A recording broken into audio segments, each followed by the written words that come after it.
Assembly అంటే ఏంటండి? అది ప్రజలు గురించి మాట్లాడుతారు. ఒక చీఫ్ మినిస్టర్ గాని, మినిస్టర్లు అందరూ, ఎమ్మెల్యేలు అందరూ కూర్చుని ప్రజల గురించి, వాళ్ళ సమస్యల గురించి మాట్లాడతారు.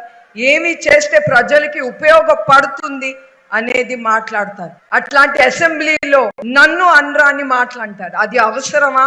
అసెంబ్లీలో ఇదే మాట్లాడతారండి ఒక స్త్రీ గురించి? అది ఎంత సిగ్గు చేయటో మీరు తెలుసుకోండి. స్త్రీ ఒక అసెంబ్లీ అంటే అది ఒక దేవాలయంతో సమానం.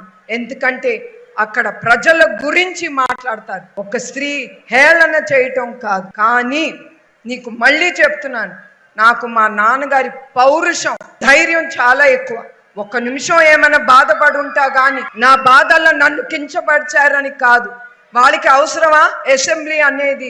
ఆ స్థానం ఇది మాట్లాడటానికనే బాధ తప్ప నా గురించి మాట్లాడారని కాదు.